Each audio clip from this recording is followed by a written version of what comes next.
congratulations on the film. I'm a huge, huge horror buff, and I literally last night was like, sitting like this the entire time. I was like, what's going to happen next? Mission accomplished. Mission accomplished. Good. What was that one movie as a kid for both of you that terrorized you and still terrorizes you when you see it? This is embarrassing to say because it's not a horror movie, but Pee-wee's Big Adventure has that moment with Large Marge. Pee-wee's Big Adventure. Remember he's in the truck with the lady Large Marge? Oh yeah, Tom Large Marge sent you. Yeah, oh, and the eyeballs pop out. I remember that. It scared the hell out of me to the point where I moved my bed against the wall so I could see my bedroom as I was trying to sleep, and the wall would protect me, and Large Marge couldn't get me from behind, and I could see her. I mean, it was like it was bad. That's actually, I'm going to give you that one. That was pretty scary. I slept in my parents' room for like 3 years after that. So my sad confession.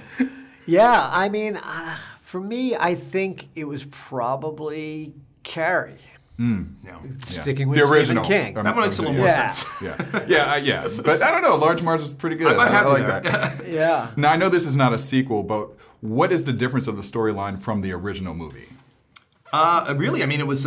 We went back to the source material in the novel, and it was really just about staying true to the essence of the novel, and not really betraying that and sticking to those themes, but at the same time doing something that new fans today could discover. You wouldn't have to have read the book or seen the first movie. You could just see something on its own, and it could hopefully stand apart as its own movie. And then if you really enjoyed it, you could then go discover the original movie and discover the book. That was sort of our goal. And be introduced to it in like Correct. a new way of it. Yeah, that's how it was when we were young.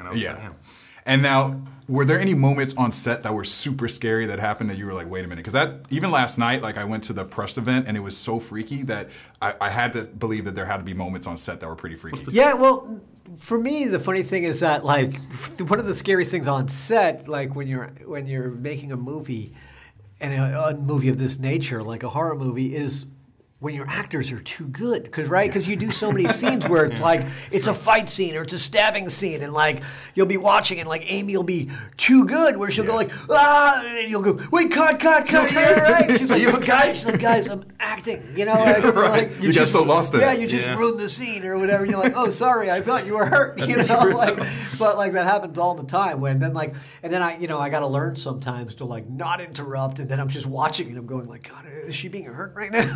And then Good you're actors. like, and then you yell cut, and then like especially you get that a lot with stunt people, and then like pulling stunts, and then they like jump up and they're like, yeah, all good. And you're like, you finally breathe again. You go, oh God. You're like, I had a moment. I think it was for me when John Lithgow climbed the deadfall. Ooh, yeah. He started climbing. We're like, ooh, and like it was like you could climb it. They built it to climb. But he was so determined, I'm going to do it. And like, he started going up there. They're like, John, come down. We got to put a cable on you. And he was like, oh, I'm fine. And we were like, if you fall, we don't have our actor. So please come down, And he was like, okay. And he came down. He was really, but I can climb it. We were like, I'm sure you can, but not until you have a safety rig on, So if there was a place like this that really existed, would you take a pet or family member to come back to life? Depends on the pet. That's, I think, man, but that's the question. I mean, that really is the question.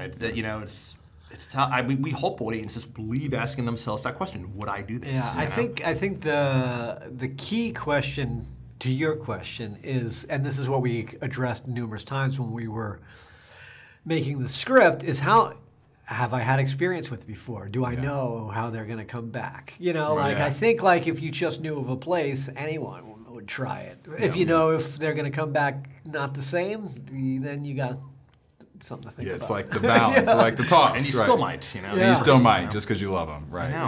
What would you like people to take away from the film?